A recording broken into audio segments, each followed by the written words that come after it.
Hello everyone, welcome to class 16 for CFA level 1 quants. आज बहुत दिन के बाद अपने फेस टू फेस लाइव मिल रहे हैं। इतना दिन से मैं री अपलोड कर रहा था, तो आज फाइनली अपने मिलने का टाइम आ गया है। ठीक है सर, पहले ना थोड़ा सा बता दीजिए कहाँ है हम लोग, क्या स्टेटस में है। देखो, अगर आपने ये 15 वीडियो पूरे देख लिए ना मेरे, मैं बता रहा हूँ क्वांट्स में बहुत अच्छे स्टेटस में हो। और मैं क्यों बता रहा हूँ, क्योंकि मैं बता रहा हूँ लास्ट पिछले 2 दिन में, सैटरडे और संडे में मेरे को मोर देन 25 स्टूडेंट्स ने रीच आउट किया कि सर आप क्वांट्स का और वीडियो डालोगे कि नहीं डालोगे, क्योंकि उनका क्वांट्स पेंडिंग पड़ा हुआ है। ठीक है, तो सर मैं क्लैरिफाई कर देता हूँ, क्वांट्स का सारा वीडियो आएगा, कंप्लीट सिलेबस होगा क्वांट्स में। ठीक है, अभी तक हम लोगों ने क्वांट्स में 15 क्लासेस डाले हैं। ठीक है, मोटा मोटा 15 आवर्स का कंटेंट है अभी तक जो अपलोड किया हुआ है। ठीक है, इसमें हम लोगों ने अप्रोक्सीमेटली हमारा 70% ऑफ सिलेबस कर लिया है। ठीक है, तो अगर आप लोगों ने मेरा 15 वीडियो देख लिया है, अच्छे से समझ लिया है, क्वेश्चन सॉल्व कर लिया है, तो डोंट वरी, आपका 70% सिलेबस डन है। अपना खाली 3 चैप्टर बाकी है। एक ये, ओके, इसमें भी एक क्लैरिफिकेशन है, सिम्युलेशन मेथड्स इंस्टीट्यूट में अलग रीडिंग है, एस्टिमेशन एंड इन्फरेंसेस इंस्टीट्यूट में अलग रीडिंग है। ठीक है, जैसा हमारा पैटर्न है, मैंने ये 2 रीडिंग को मर्ज किया और कंटेंट डाला। जब मैं मर्ज करता हूं, मैंने पहले भी बोला कि कंटेंट मिस नहीं होता है, लेकिन ऑब्जेक्टिव क्या है मर्ज करने के पीछे, कि ये लोग दोनों एक ही आपके, क्या बोलूं मैं, ये लोग दोनों का थीम एक है, ये दोनों चैप्टर्स के थीम एक है। अब मैं इसको अलग अलग करके कैसे पढ़ाऊं, I will be doing a disservice, इसीलिए मैं इसको एक ही धागा से पिरो लेता हूं, दोनों को मैं एक ही साथ पढ़ा देता हूं, लेकिन कंटेंट 100% कवर्ड है फॉर बोथ द रीडिंग्स। ठीक है, तो अपना ये सिम्युलेशन बचा है एक, दूसरा बचा अपना हाइपोथेसिस, और तीसरा बचा अपना लीनियर रिग्रेशन। ठीक है, ये तीनों को करने में मेरे को मोटा मोटा 10 क्लास और लगेगा। ठीक है, और जैसा कि आपको पता है कि मैं हर वीक डे पे क्लास डालता हूँ, तो 5 क्लास आएगा ये वीक में, 5 क्लास आएगा नेक्स्ट वीक में। तो नेक्स्ट वीक का फ्राइडे तक you will be through with your quants. ठीक है, बाकी सब्जेक्ट का तो आपको क्लैरिटी है ही कि कौन सा क्लासेस मेरे एप्लीकेशन में अवेलेबल है, कौन सा क्लासेस मेरे यूट्यूब में, मेरा बुक्स का है, वो सब आपको क्लैरिटी है। ठीक, ये मैं सोचा मैं बता दूं, सिंस आप लोगों को इतना क्वेरीज आ रहे थे। अब बिना टाइम वेस्ट करे स्टार्ट करते हैं। देखो भैया, ये चैप्टर का थीम क्या है, पहले मैं बता देता हूँ ये चैप्टर का थीम क्या है, सिमुलेशन मेथड्स और एस्टिमेशन एंड इन्फरेंसेस। ये चैप्टर का थीम क्या पता है, ये आपको डेटा से इंट्रोड्यूस कराता है। मतलब देखो, समझते हैं, कुछ टेंशन नहीं करना है।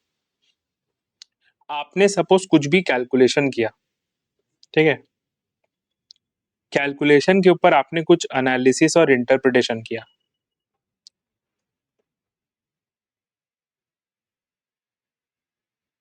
ठीक है, उसके बेसिस में आपने कुछ फीडबैक लूप जनरेट किया। फीडबैक लूप मतलब बेसिकली आपने देखा कि भैया मैंने जो एनालिसिस किया था सही है कि नहीं, मेरे को कुछ चेंज करना चाहिए, मेरे को कुछ रीमॉडल करना चाहिए, मेरे को कुछ रीमॉडल करना चाहिए। मतलब जो मैंने एनालिसिस किया, जो मैंने इंटरप्रिटेशन किया, क्या मैं सही रास्ते पे था कि मैं रास्ता भटक गया, वो सब अपने करते हैं। ठीक है, ये सब जो है ना, ये सब है अपना सारा reading, all readings that we have done in CFA level 1 quants. ठीक है, लेकिन अगर आप देखोगे अपना एक फाउंडेशनल बेस है, ये जो आप कैलकुलेशन कर रहे हो, ये किसके ऊपर कर रहे हो, ये जो कैलकुलेशन करा जा रहा है किसके ऊपर करा जा रहा है, ये कैलकुलेशन करा जा रहा है डेटा के ऊपर, ये कैलकुलेशन डेटा के ऊपर करा जा रहा है।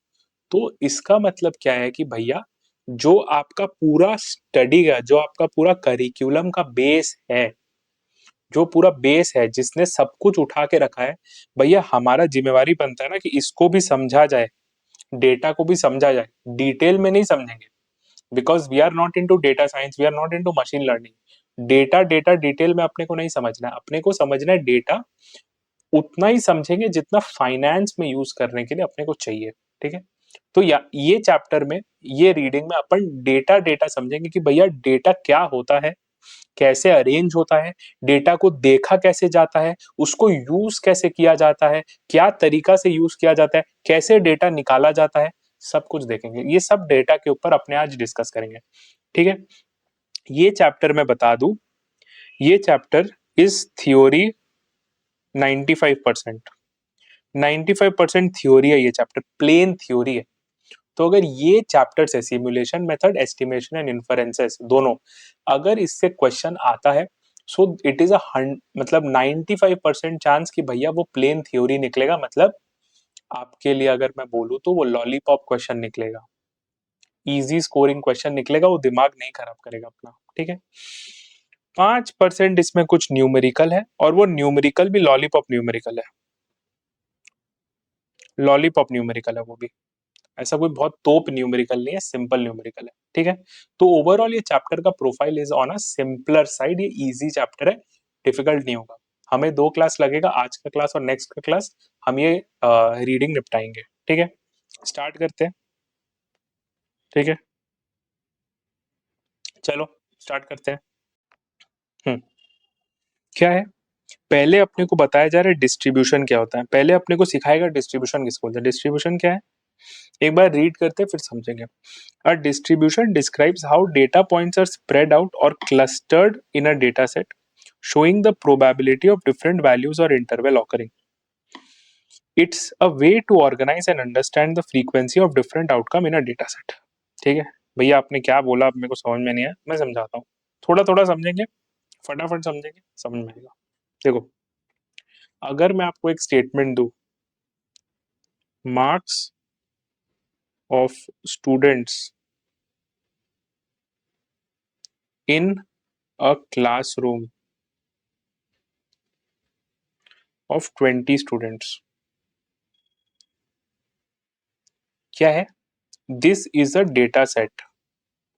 ये डेटा सेट है, किस लिए, क्योंकि ये अपने को 20 बच्चों का मार्क्स बता रहा है। ठीक है,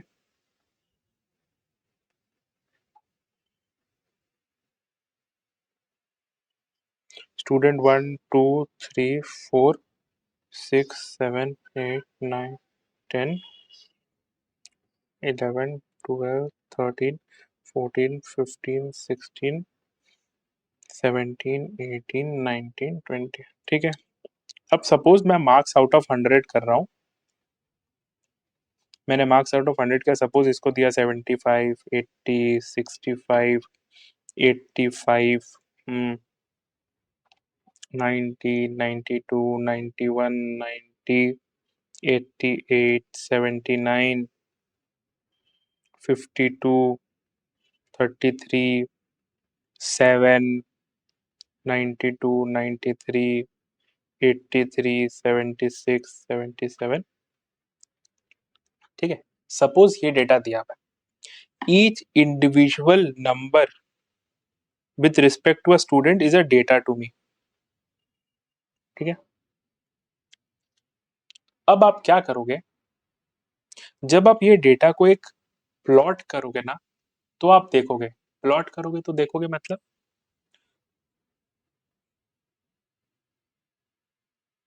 अगर मैंने फॉर एग्जांपल इसको एक ग्राफ में एग्जांपल के लिए यहाँ पे कर दिया मार्क्स और यहाँ पे कर दिया स्टूडेंट 1 2 3 4 5 6, तो आप देखोगे कहीं कहीं पे से, जैसे फॉर एग्जांपल 90s के साइड, 90s के बहुत सारे हैं, 90, 91, 92, 90, 92, 93, बहुत सारे, मतलब 90 के आसपास अपने पास स्टूडेंट्स भर्ती रहेंगे। ठीक है, फिर अपने पास कुछ कुछ स्टूडेंट 80s के आसपास रहेंगे, कुछ 70 के आसपास रहेंगे स्टूडेंट। ये क्या है, ये दिखाता है कि स्टूडेंट वन का मार्क्स है 75, सिंपली। ये क्या दिखाता है, यहाँ पे अगर मैं करूँ इसको 75 डालूं, तो ये बताएगा कि स्टूडेंट 1 का मार्क्स है 75, ये बताएगा फॉर एग्जांपल कि स्टूडेंट 4 का मार्क्स है 90। ठीक है, तो क्या है, जब मैं ये डेटा को देखूंगा एक लेंस से, तो मैं देखूंगा कहीं कहीं पे डेटा एकदम क्लस्टर्ड है, जैसे 90 के आजू बाजू डेटा क्लस्टर्ड है, फिर आपका फ्रॉम 50 टू 70 डेटा स्प्रेड है, 80 के आसपास थोड़ा क्लस्टरिंग आ रहा है, फिर 50 के आसपास क्लस्टरिंग आ रहा है। ठीक है, तो जब आप डेटा को इस तरह देखते हो कि भैया ये कहाँ पे हर्ड बन रहा है, ये कहाँ पे ऐसे मिल रहा है डेटा, डेटा कहाँ पे झुंड बना रहा है, उसको बोलते हैं डिस्ट्रीब्यूशन, कि डेटा का डिस्ट्रीब्यूशन कैसा है। मतलब डेटा का झुंड होने को डिस्ट्रीब्यूशन बोलते हैं। देखो, distribution describes how data points are spread और क्लस्टर्ड अराउंड, मतलब ये तो फिर झुंड में है या अकेला है, या तो फिर झुंड में या अकेला। ओके, अब जब डिस्ट्रीब्यूशन आपने बनाया डेटा का, तो उसमें भी अलग अलग प्रकार के डिस्ट्रीब्यूशन आते हैं। अपना सिलेबस में दो मेजर है, normal distribution and log normal distribution. ठीक है, अपने को टर्म से डरना नहीं, अपने को बस सिंपल समझते जाना है। A distribution is said to be a normal distribution when it is a continuous probability distribution characterized by symmetry, bell-shaped curve where the mean, median and mode are all equal. क्या है मैं बताता हूँ। देखो, हमने एग्जाम्पल लिया था data का, लेकिन हमने उसमें क्या बोला था, हमने बोला था कि भैया किसी बंदे को मार्क्स आएगा, किसी बच्चे को मार्क्स आएगा 0 से 100 के बीच में, 0 से 100 के बीच में मार्क्स आएगा। अगर सपोज एग्जाम में पार्शियल मार्किंग अलाउड नहीं है, मतलब 0.5 आप नहीं दे सकते, 0.25 नहीं देख सकते, मतलब ये तो फिर आप 1 दोगे या एक काटोगे। तो हम लोग क्या बोल सकते हैं, ये 0 से 100 के बीच 100 डेटा पॉइंट्स कोई एक बच्चा अचीव कर सकता है, मतलब कोई एक बच्चा 100 डेटा पॉइंट अचीव कर सकता है मैक्स टू मैक्स। इसको बोलते हैं डिस्क्रीट, इसको बोलते हैं डिस्क्रीट। ठीक है, लेकिन अगर हम दूसरा एग्जांपल है कि 0 से 100 के बीच किसी बच्चा को 1.1 भी आ सकता है, किसी बच्चा को 91.1 भी आ सकता है, किसी को 99.8 भी आ सकता है, किसी को 77.7 भी आ सकता है, 77.2 भी, कुछ भी आ सकता है। मतलब कंटिन्यूअस रेंज है, आपने बीच में कुछ भी रेस्ट्रिक्शन नहीं किया। यहाँ पे रेस्ट्रिक्शन था ना, या तो फिर एक मिलेगा या नहीं मिलेगा। ठीक है, या तो फिर एक मिलेगा या नहीं मिलेगा। यहाँ पे आपने बोला भैया कुछ भी नंबर डालो, कोई फर्क नहीं पड़ता, कंटिन्यूअस है, उसको बोलेंगे कंटिन्यूअस डिस्ट्रीब्यूशन। कंटिन्यूअस डिस्ट्रीब्यूशन, उसको बोलेंगे कंटिन्यूअस डिस्ट्रीब्यूशन। ठीक है, जब आपका एक डिस्ट्रीब्यूशन कंटिन्यूअस डिस्ट्रीब्यूशन है और इस तरह है, देखो आपने डेटा प्लॉट करा और आपका डेटा कुछ इस तरह दिखता है, इसका मतलब क्या है बताते हैं, डोंट वरी सब समझ में आएगा। यहां से बीच से एक लाइन निकालो, ये बीच का लाइन है मीन। मीन क्या होता है अपने को तो पता है, आज के डेट पे इतना कुछ करने के बाद मैं आपको मीन तो नहीं पढ़ाऊंगा, सॉरी। हमने इतना एफर्ट देके आपको मीन सिखाया है, arithmetic mean, geometric mean, harmonic mean, ये मीन है अरिथमेटिक मीन। अरिथमेटिक मीन क्या है, मोटा मोटा डेटा का मिड पॉइंट, मतलब average of all student marks.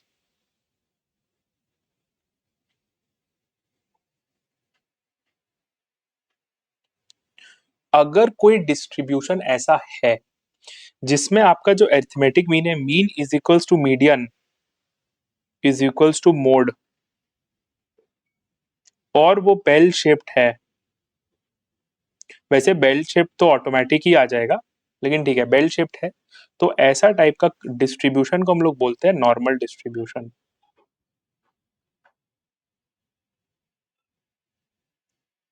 अब सर मीडियन क्या, मीडियन है mid point of the data point, mid point of the data set. देखो मीन क्या है, मीन क्या है, मिड वैल्यू। मीन है मिड वैल्यू, की मतलब एवरेज में बच्चों को कितना मार्क्स आया है, मतलब सबका मार्क्स ऐड करेंगे डिवाइडेड बाय 20 करेंगे, वो अपना मीडियन मीन होगा। Mid value of the data points, मतलब डेटा को असेंडिंग ऑर्डर या डिसेंडिंग ऑर्डर में अरेंज करेंगे, उसका बीच का जो नंबर होगा वो होगा अपना मीडियन। और मोड क्या है? मोड होता है वो नंबर जो सबसे ज्यादा बार अकर करता है। मतलब अगर ये एग्जांपल में देखे, सिंपल देखे, तो इसमें सबसे ज्यादा क्या अकर करता है?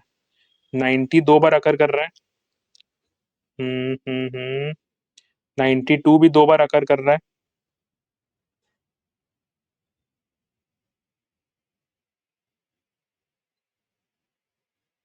93, 83 नहीं, तो 90 दो बार अकर कर रहा है, 93 भी तीन बार अकर कर रहा है, 93 दो बार अकर कर रहा है।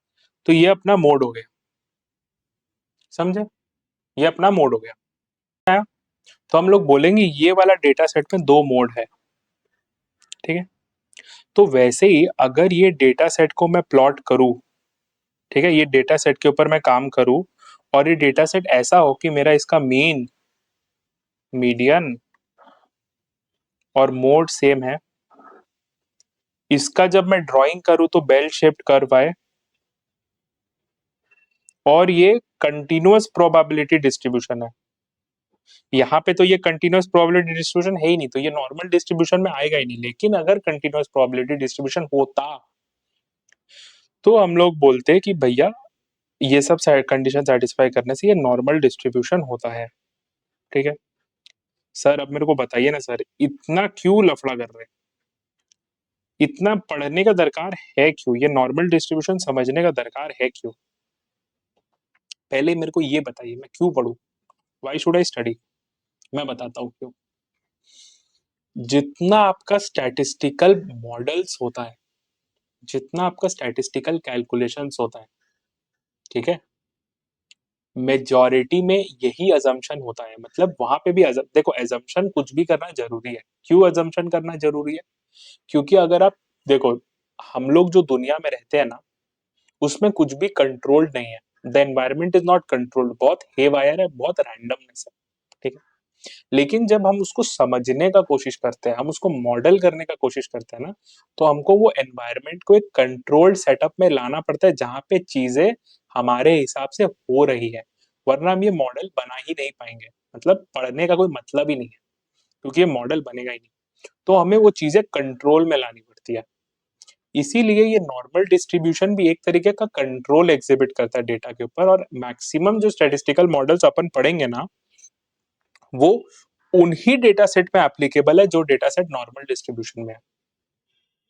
समझे? इसीलिए हम अज्यूम करते हैं कि ये डेटा सेट नॉर्मल डिस्ट्रीब्यूशन है, अगर ये चीज फॉलो हो रहा है तो, ठीक है? नेक्स्ट है log normal. A distribution is said to be log normal when it is a continuous probability distribution, अपने को पता है क्या है, and where the logarithm of the normal variable is normally distributed. देखो, ये ना थोड़ा सा पेचीदा है, नहीं समझते हैं, ठीक है? देखो, पहला बात अपने को लॉग नॉर्मल डिस्ट्रीब्यूशन का नाम से ही पता चलेगा। क्या? Log plus normal distribution. इसका मतलब क्या? कि भैया जो डिस्ट्रीब्यूशन का बात हो रहा है यहाँ पे, जो डिस्ट्रीब्यूशन का बात हो रहा है वो नॉर्मल डिस्ट्रीब्यूशन नहीं है। देखो, डिस्ट्रीब्यूशन कैसा भी हो सकता है। तो सपोज ये डिस्ट्रीब्यूशन ऐसा है, ठीक है?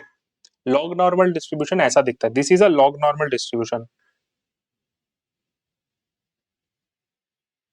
तो सर, इसको तो देख के समझ में आ रहा है कि इसका मीन, मीडियन और मोड अलग अलग होगा। एग्जैक्टली, यू आर 100% राइट, इसका मीन, मीडियन, मोड अलग अलग होगा। लेकिन जब आप इसका इंडिविजुअल पॉइंट्स निकालोगे, ए बी, मैं एग्जांपल ले रहा हूँ, ये तो कंटिन्यूअस है, सी डी, जब आप ऐसा करोगे, मतलब जब आप log of A, log of B, log of C, log of D, ऐसा आप करोगे जब आप, और फिर इससे आपको एक नंबर मिलेगा, नंबर, नंबर, नंबर, आपको मिलेगा ना नंबर। जब आप उसको प्लॉट करोगे ग्राफ में ना, तो वो ग्राफ कुछ ऐसा बनेगा।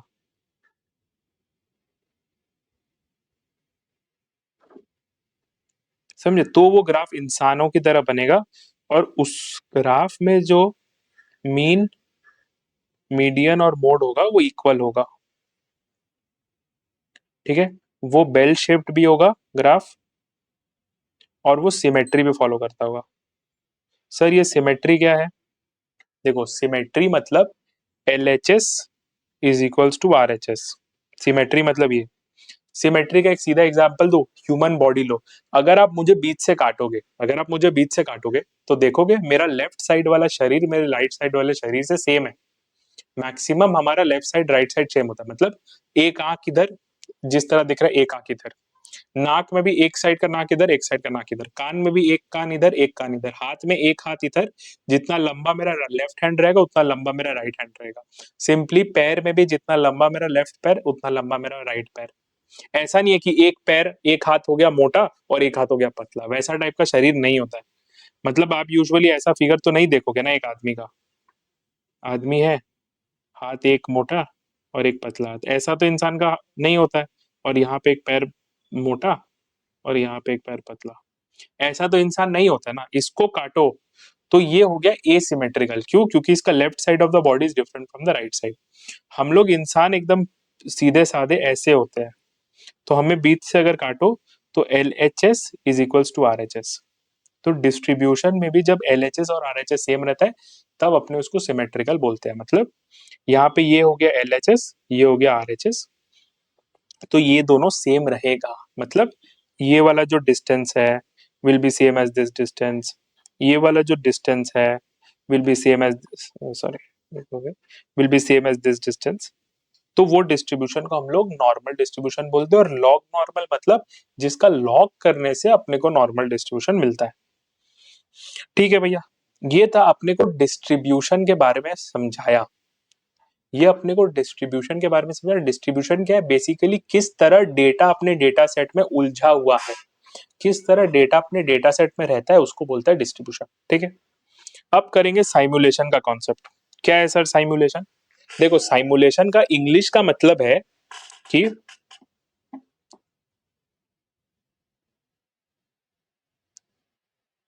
रियल वर्ल्ड सिचुएशंस को मिमिक करना।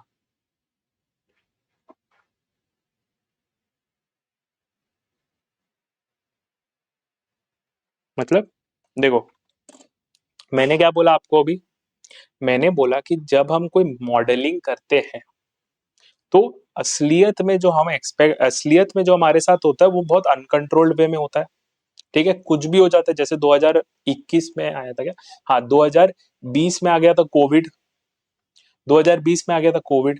भैया किसी ने सोचा भी था क्या कि कोविड जैसा कोई बीमारी आ सकता है?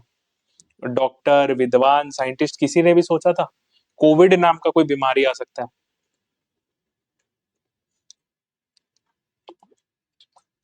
कल को दिन जब गाड़ी पानी पे चलने लग जाएगा तो कोई सोचा था क्या कि 100 साल पहले किसी ने सोचा था क्या कि गाड़ी पानी पे चलने लग जाएगा, पेट्रोल लगेगा ही नहीं? नहीं। तो ये सब क्या है? अनकंट्रोल्ड एनवायरनमेंट है। ठीक है, हम लोग मॉडल बनाते हैं कंट्रोल्ड एनवायरनमेंट के लिए। लेकिन एक चीज इंपॉर्टेंट है, एक चीज आपको समझो ताकि आप अप्रिशिएट करो कि हम क्या पढ़ रहे हैं। हम लोग मॉडल जो बेस करते हैं, हम लोग का मॉडल जो बेस्ड होता है वो बेस्ड होता है कंट्रोल्ड एनवायरनमेंट के ऊपर, करेक्ट? लेकिन ये मॉडल का ऑब्जेक्टिव क्या है? हम लोग का जो मॉडल होता है वो बेस्ड होता है कंट्रोल्ड एनवायरनमेंट के ऊपर। लेकिन ये ऑब्जेक्टिव क्या है? ये model is actually used to predict real life situation, predict और work in real life situation. Model तो रियल लाइफ पे वर्क होना चाहिए ना। मॉडल खाली कॉपी में, पेन में या कंप्यूटर में बना के तो फायदा नहीं है, खुद खुश हो जाओ बहुत बढ़िया, नहीं ना। मॉडल रियल लाइफ सिचुएशन में काम करना चाहिए। रियल लाइफ सिचुएशन में काम कैसे करेगा? जब रियल लाइफ अनकंट्रोल्ड है और ये मॉडल ही कंट्रोल्ड एनवायरनमेंट के बेसिस पे बना है। तो हम लोग क्या करते हैं, ये कंट्रोल्ड एनवायरनमेंट को ट्राई करते हैं कि ये जितना वास्ट हो सके, जितना ज्यादा उसमें रियल लाइफ सिचुएशंस डाला जा सके वो डाले, कंट्रोल्ड ही वे में डाले, लेकिन जितना ज्यादा पॉसिबिलिटी डाल सके डाले। मतलब यहाँ पे नंबर ऑफ पॉसिबिलिटीज हम लोग हाई करना चाहते हैं ताकि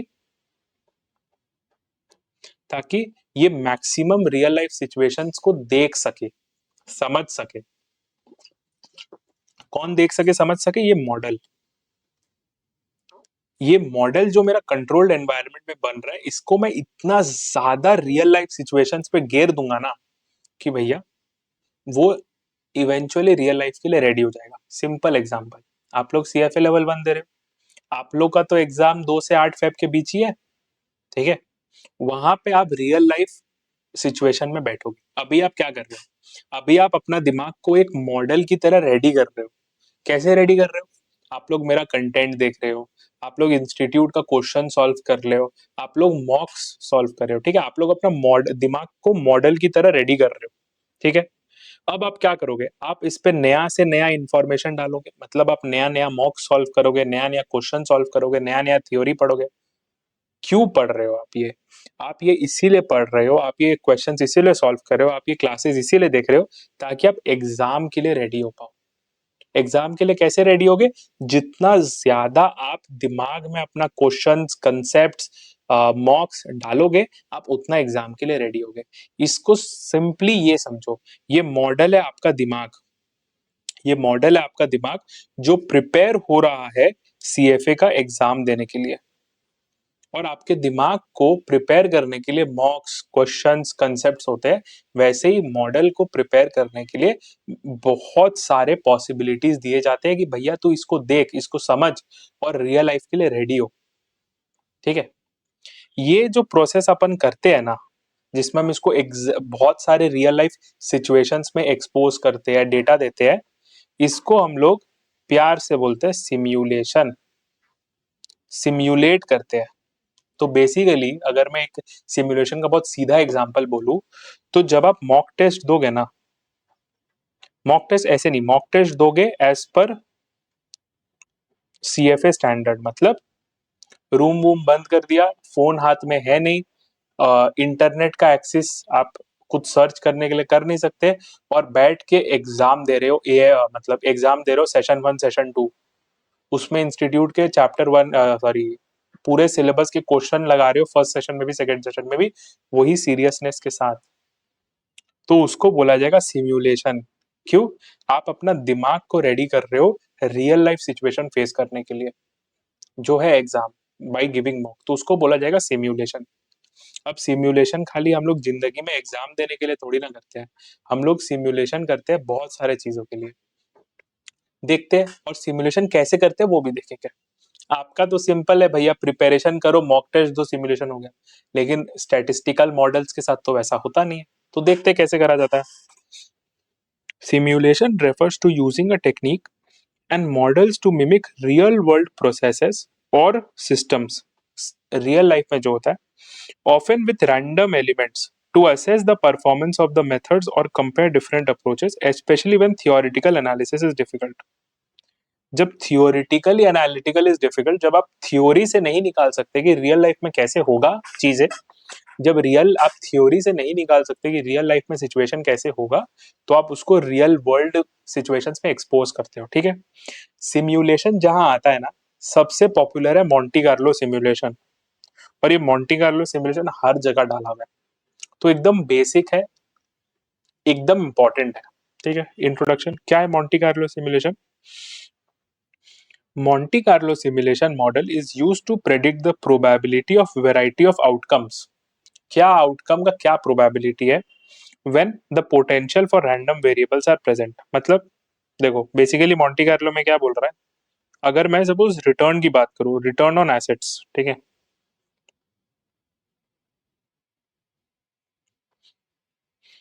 मोंटी कार्लो सिमुलेशन क्या बोलेगा पता है? अगर मैं थोड़ा इसको स्केल डाउन करूं, जो एक्चुअल में होता है, एक्चुअल में तो बहुत ज्यादा डिटेल्ड होता है, अगर मैं इसको पढ़ाई के हिसाब से लाऊं, मोंटी कार्लो बोलेगा कि देयर इज 10% प्रोबेबिलिटी कि रिटर्न आपका 5% के नीचे रहेगा, देयर इज 15% प्रोबेबिलिटी रिटर्न आपका 5 से 10 के बीच रहेगा, देयर इज 20% प्रोबेबिलिटी रिटर्न आपका 11% से 12% रहेगा, देयर इज 30% प्रोबेबिलिटी आपका रिटर्न 15% से ज्यादा रहेगा।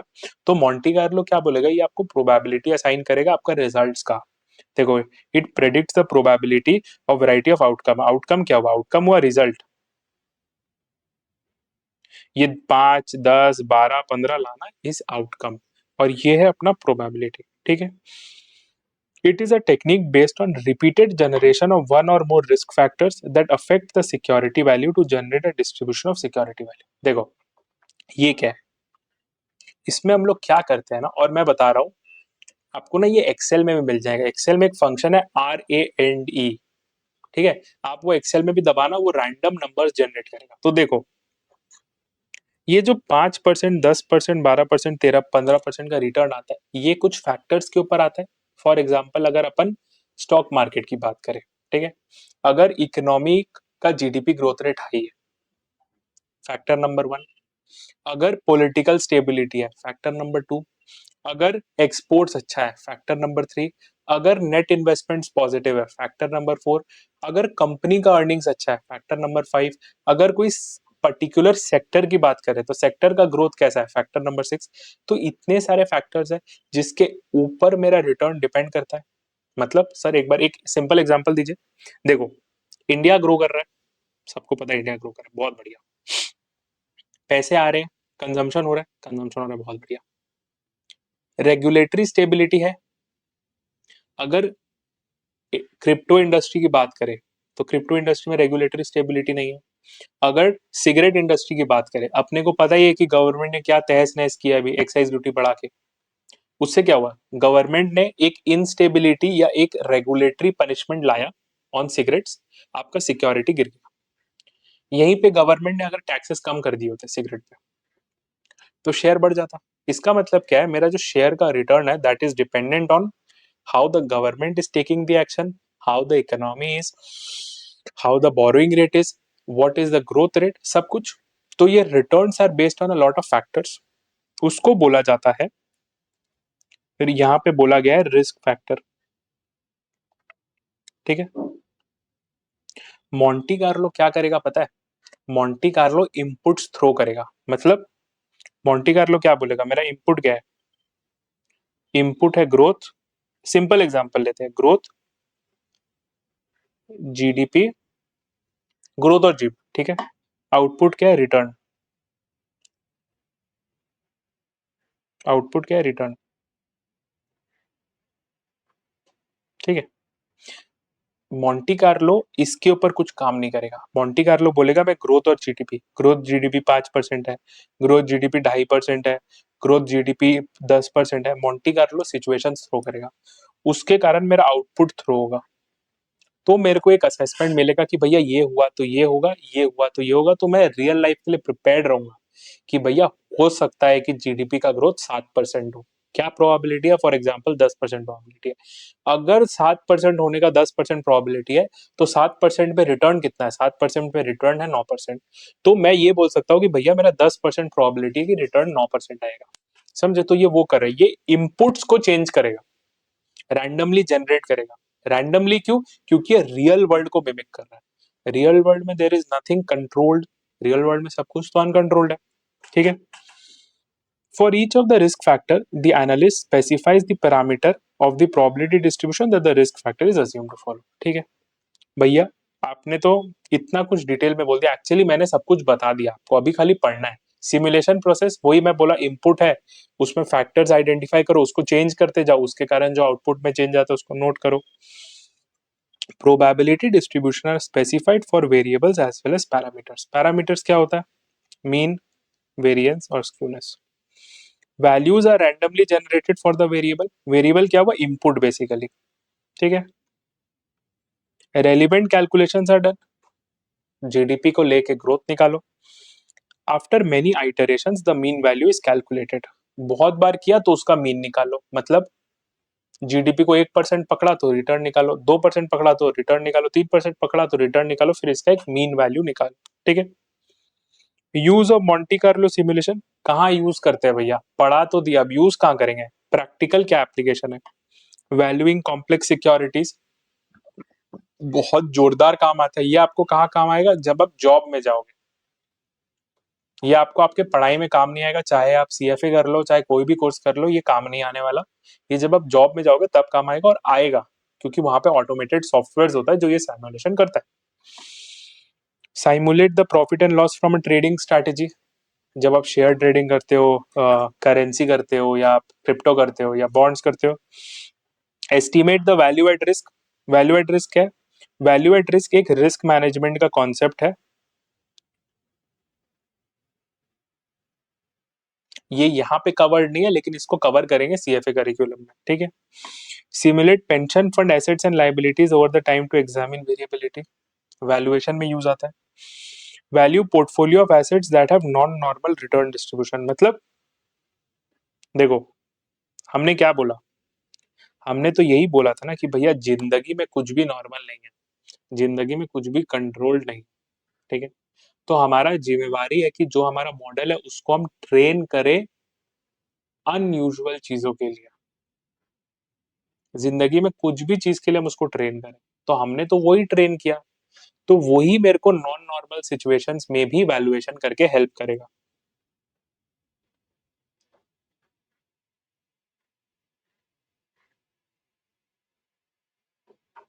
ठीक है।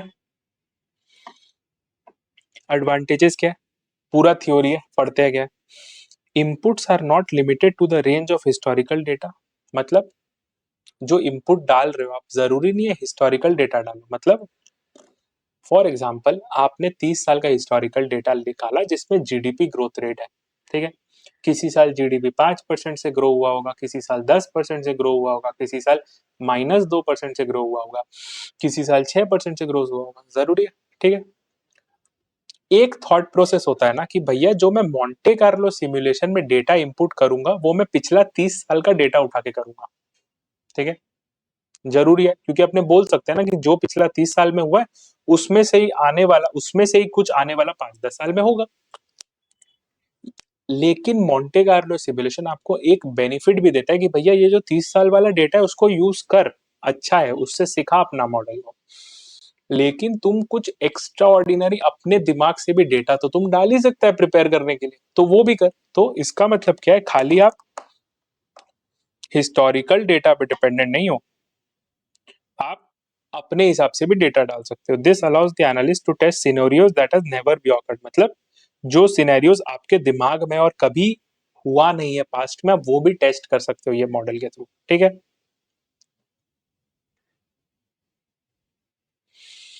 लिमिटेशन क्या, it is a fairly complex model, 100% complex है। देखो सबको शुभम अग्रवाल नहीं मिलता जो इतना सिंपली ये मॉडल पढ़ा दिया, कुछ लोगों को बहुत कॉम्प्लेक्स लगेगा। And will provide answers that are no better than assumption about the distribution of the risk factor and pricing and valuation model that is basically क्या है, कॉम्प्लेक्स इतना मॉडल इतना कॉम्प्लेक्स है लोगों को समझ में ही नहीं आएगा। तो बोला जाता ना कि इससे जो निकल रहा है मेरे लिए, मतलब अगर मुझे खाली हिंदी और इंग्लिश आता है तो मेरे लिए ये लैटिन है, इसका आउटपुट मैं कुछ समझ ही नहीं पा रहा, तो यूजलेस है मेरे लिए, ठीक है। रीसैम्पलिंग क्या है, रीसैम्पलिंग और बूटस्ट्रैप्ड रीसैम्पलिंग ये क्या है ना, ये सिमुलेशन टेक्निक नहीं है, these are not simulation technique. ये टेक्निक क्या है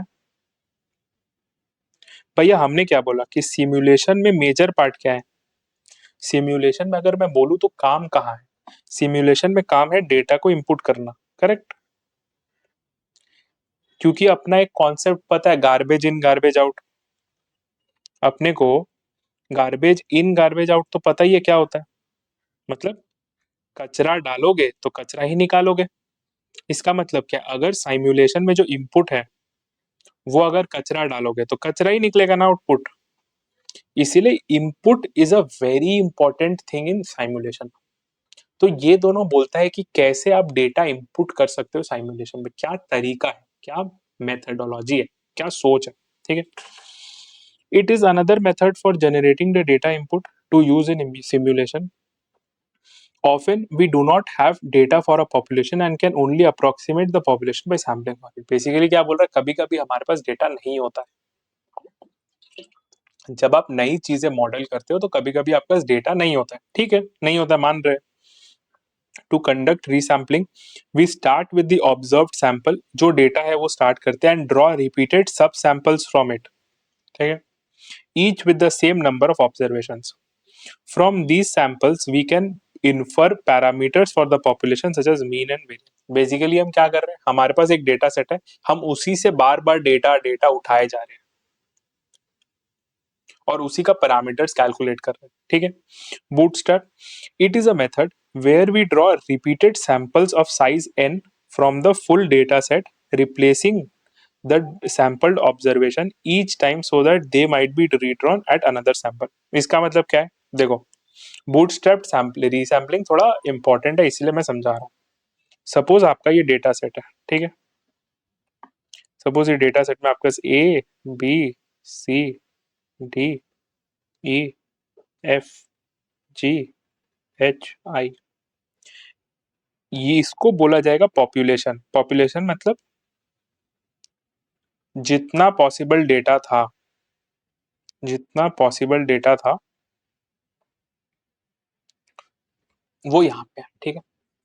लेकिन हमने ऑलरेडी ये पहले डिस्कस करा है कि भैया पॉपुलेशन पे कभी भी मॉडल रन नहीं होता, मॉडल्स हमेशा सैंपल पे रन होता है। मतलब हम लोग इसमें से कुछ कंपोनेंट निकालेंगे और उसके ऊपर टेस्टिंग करेंगे। तो बूटस्ट्रैप सैम्पलिंग क्या बोल रहा है ना कि भैया तुम निकालो, सैंपल निकालो। तो सपोज मैंने पहला सैंपल निकाला HFI, ठीक है, ये मेरा सैंपल 1 है। तो ये सैंपल कितना सारे डेटा का है? सैंपल है 3 डेटा का। तो ये जो 3 है ना, दिस इज माई N, मतलब मैंने सैंपल उठाया 3 डेटा का, ठीक है। अब मैं फिर से सैंपल, ये फिर HFI निकाला, इसको मैं इसके अंदर वापस डाल दिया, मैं फिर से सैंपल ड्रॉ किया। अब मैंने सैंपल ड्रॉ कर लिया DEF का, तो DEF सैंपल ड्रॉ किया, अगेन 3 डेटा का, वापिस रख दिया। मैं अब क्या करूंगा, मैं फिर से उठाऊंगा, मे बी मैं CFI उठा लूं, CFI, तो 3 डेटा, मैं ये उठाता रहूंगा उठाता रहूंगा उठाता रहूंगा मल्टीपल टाइम, क्योंकि मेरे को सारे परमुटेशन कॉम्बिनेशन लेने हैं, ठीक है, वही लिखा है, ठीक है। Each time so that they might be redrawn in another sample. हमने यहाँ पे क्या किया, जब हमने HFI लिखा, एच जब हमने HFI उठाया तो हमने क्या किया, उसको वापस वो बॉक्स में डाल दी। क्यों? क्योंकि यहाँ पे F सेकेंड टाइम उठ गया, I भी उठ गया, F भी और एक बार उठ गया, तो हम लोग फिर से उसको दूसरा सैंपल में उठा सकते हैं, ठीक है।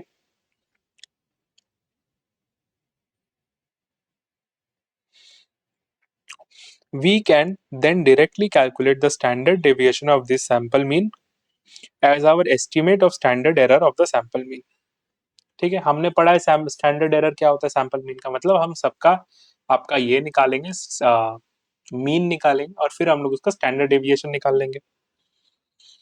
Simulation using data from bootstrapped resampling follows the same model as Monte Carlo simulation, ठीक है। डिफरेंस क्या है?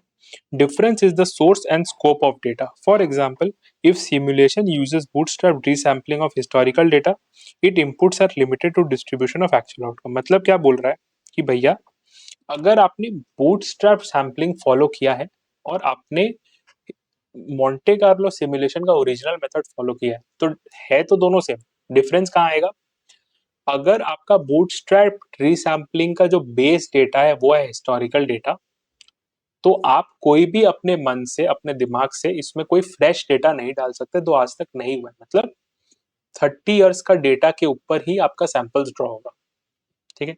On the other hand Monte Carlo में आप 30 इयर्स का डेटा तो यूज कर सकते हो, प्लस आप अपने हिसाब से भी नया डेटा इंट्रोड्यूस कर सकते हो। बूटस्ट्रैप रीसैम्पलिंग वो आपको अलाउ नहीं करेगा। समझ में आया? बूटस्ट्रैप रीसैम्पलिंग वो आपको अलाउ नहीं करेगा, ठीक है। तो सर अभी हमने बहुत सैम्पलिंग सैम्पलिंग सैम्पलिंग पढ़ा, तो आज का हमारा लास्ट टॉपिक रहेगा, अपने डिस्कस करेंगे सैम्पलिंग, प्रोबेबिलिटी सैम्पलिंग। देखो सैम्पलिंग ना, देखो सैम्पलिंग तो अपने को पता है, अगर ये मेरा पॉपुलेशन है, ठीक है, अगर ये मेरा पॉपुलेशन है, ये छोटा छोटा छोटा छोटा छोटा डेटा पॉइंट्स का मेरा पॉपुलेशन है,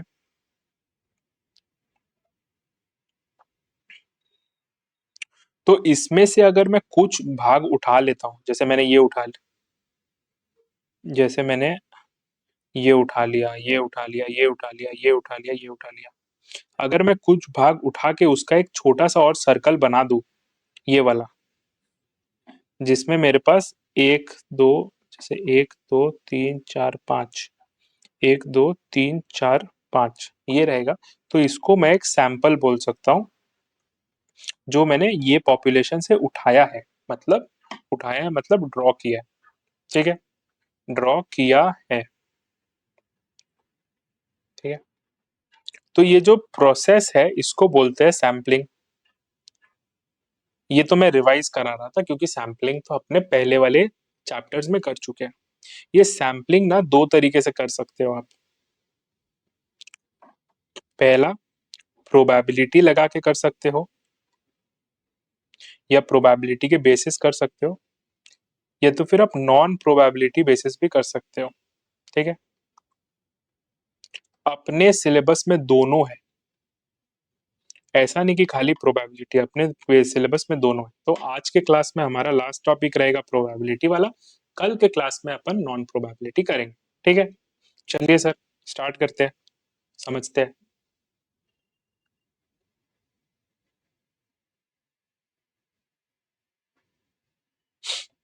ठीक है,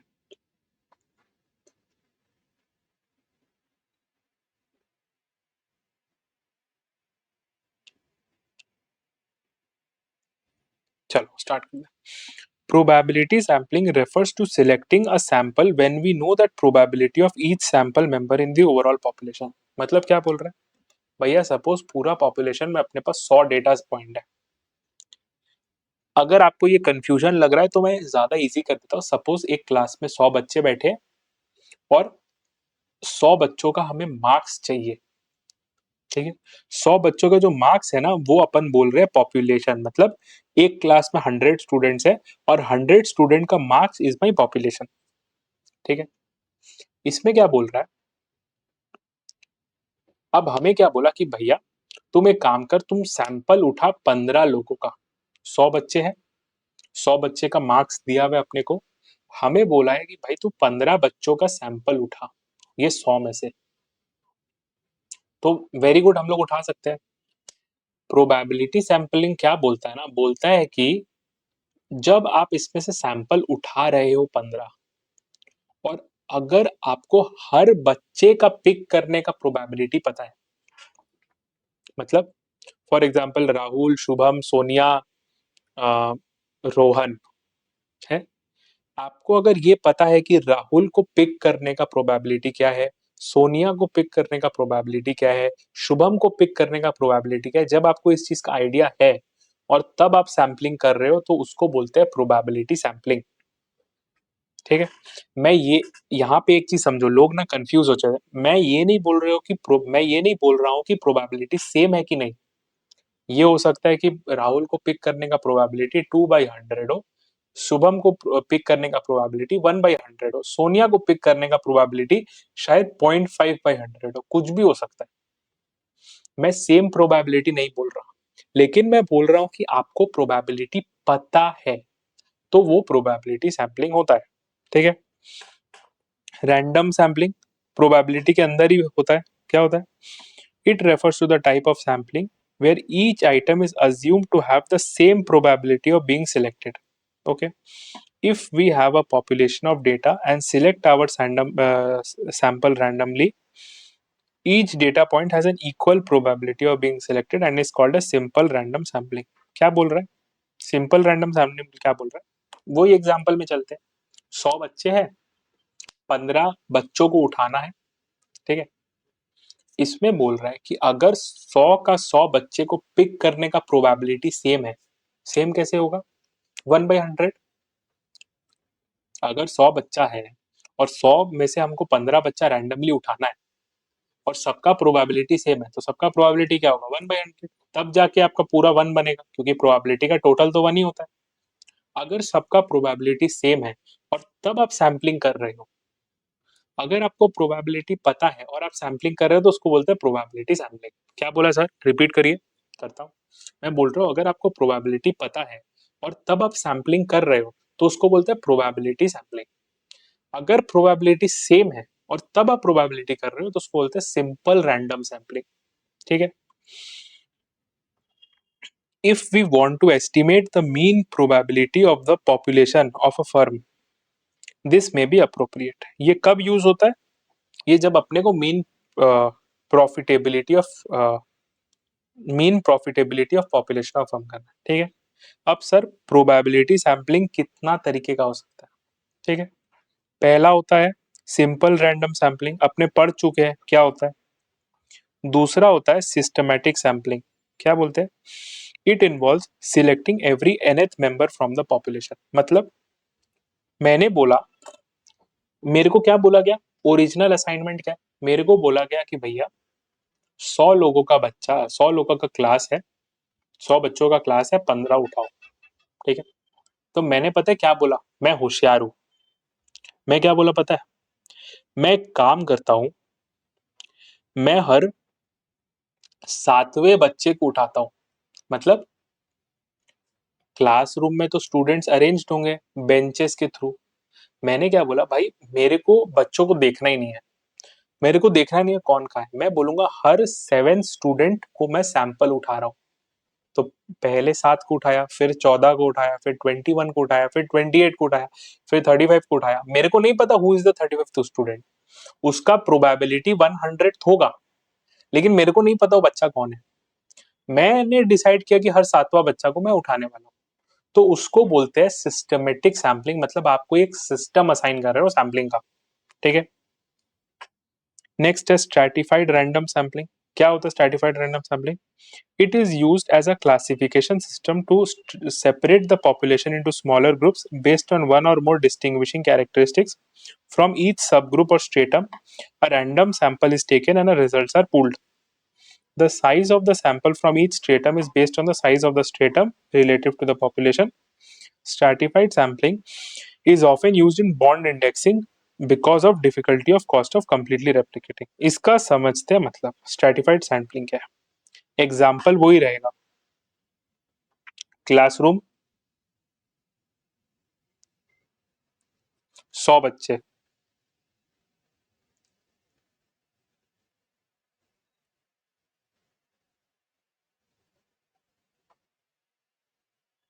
100 बच्चे हैं, ठीक है। इसको आप मान लो 100, हाँ, मैं आपके लिए 100 ड्रॉ नहीं करूंगा।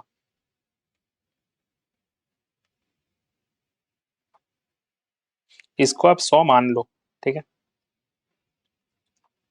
ऑब्जेक्टिव क्या है? ऑब्जेक्टिव है एक छोटा सा क्लासरूम बनाना, सैंपल लाना या क्लासरूम बनाना जिसमें 15 बच्चे हो, ऑब्जेक्टिव है। तो अब मैं क्या करूंगा ना, मैं ना थोड़ा साइंटिफिक किस्म का आदमी हूं। मैं बोलूंगा एक काम करते हैं, ठीक है। क्या काम करते हैं? मैं बोलूंगा कि भैया ये जो क्लासरूम है ना, मैं इसको ना ब्लॉक्स में डिवाइड करता हूँ। कितने ब्लॉक्स में? कितने भी ब्लॉक में, मैं एग्जांपल ले रहा हूँ, सपोज मैं ये क्लासरूम को 4 ब्लॉक में डिवाइड करता हूँ। मैंने ये क्लास को 4 ब्लॉक में डिवाइड किया,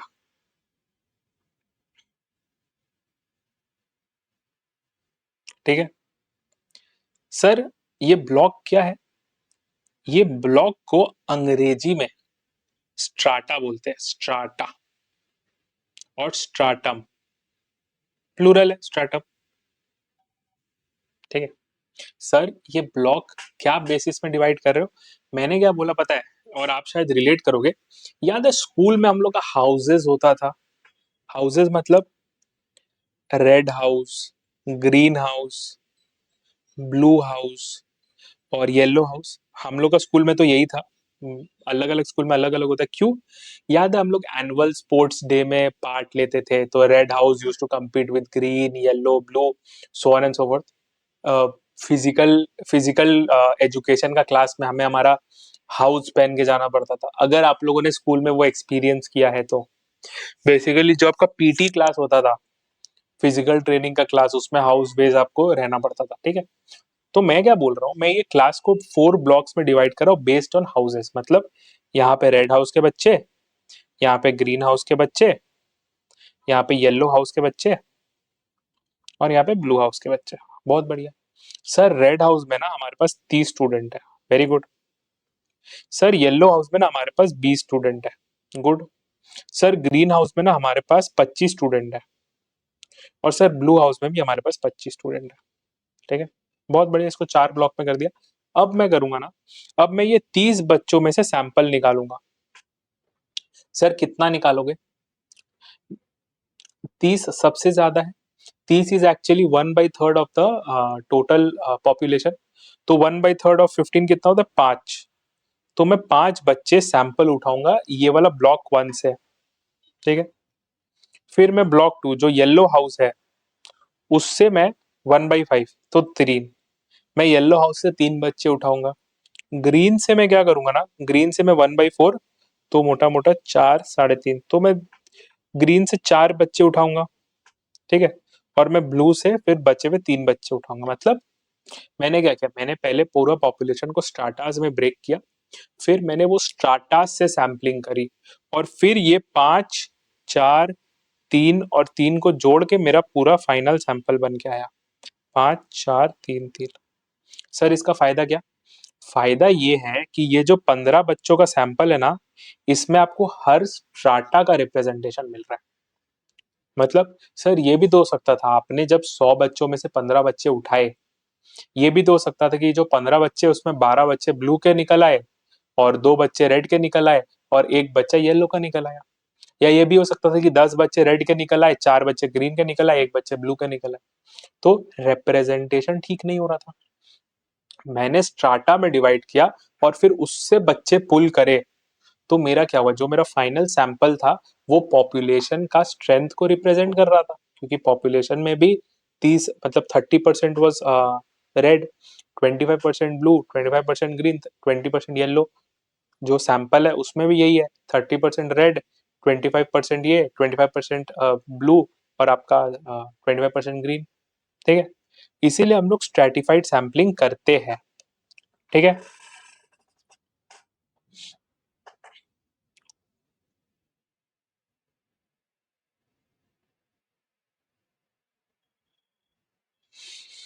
cluster sampling,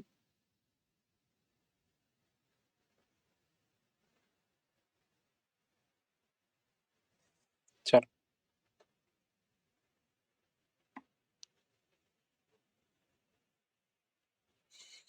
It is based on the subset of the population, but in this case, we are assuming that each subset is representative of the overall population with respect to the items that we are sampling. For example, we may have data on personal income for state residency by country. The data of each country is a cluster. देखो ये ना बहुत interesting है। Cluster में हमने क्या किया पता है? हमारे पास वही 100 बच्चों का ग्रुप,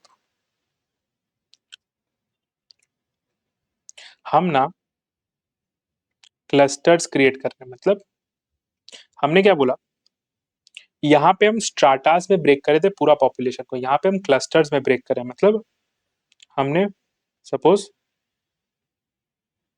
क्लस्टर बना लिया, ऐसे 5 क्लस्टर बना लिए, ठीक है। क्लस्टर हो गया। ये जो क्लस्टर है ना, मैं क्या बोल रहा हूँ, एक cluster, cluster 1 is representative of population, मतलब रिप्रेजेंटेटिव ऑफ क्लास। वैसे ही cluster 2 is representative of class.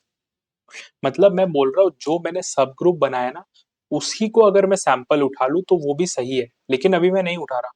वो cluster is representative of the class, वो क्लास का सही रूपांतरण है, ठीक है। ये मैं क्लस्टर में कर रहा हूँ।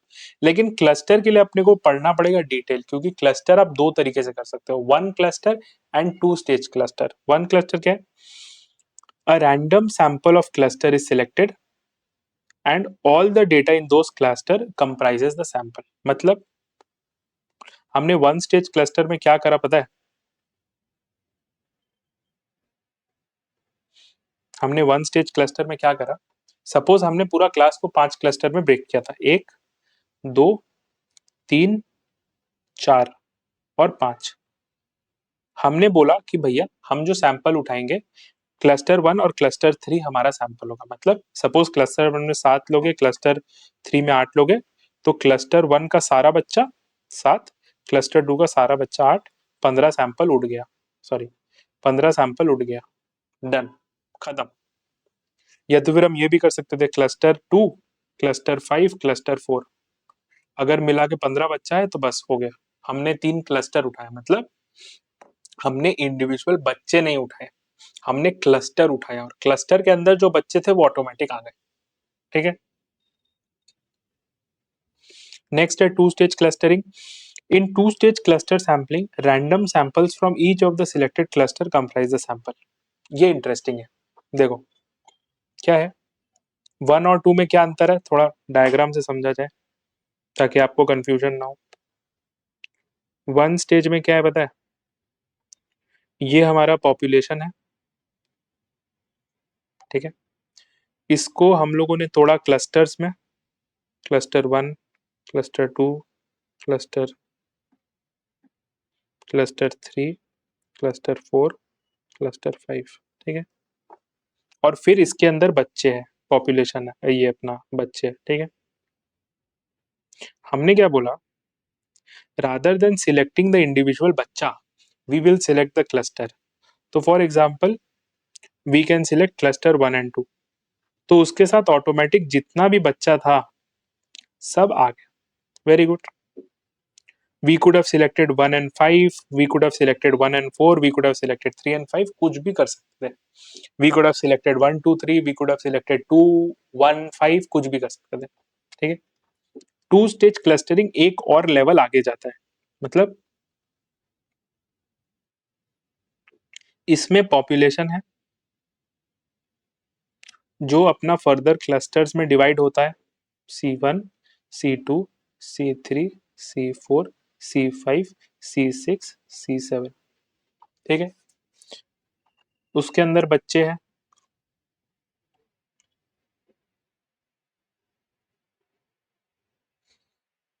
उसके अंदर बच्चे हैं, ठीक है. हमने क्या करा, स्टेप वन हमने क्लस्टर सिलेक्ट करा. सपोज हमने सिलेक्ट किया C1, C3, C4, C6, हमने 4 क्लस्टर सिलेक्ट करे. अब ये 4 क्लस्टर मेरा सैंपल नहीं बनेगा, अब हम ये 4 क्लस्टर को जोड़ेगा, मतलब C1, C क्या था 3, C4, C6, हमने ये 4 क्लस्टर को जोड़ा. सपोज इसमें अपने को मिला के 40 बच्चा आया. अब ये 40 बच्चा से हम 15 सैंपल निकालेगा, मतलब वन स्टेज में क्लस्टर सिलेक्ट करने से हमारा सैंपल बन गया था.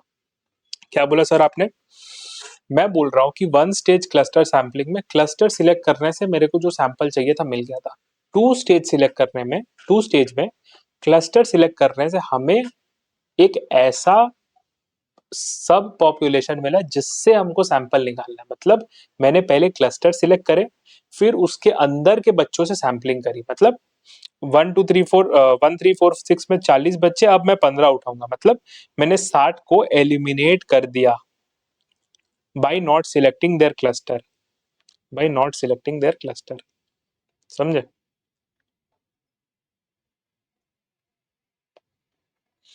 तो ये अपना कहानी है वन स्टेज क्लस्टरिंग और टू स्टेज क्लस्टरिंग का.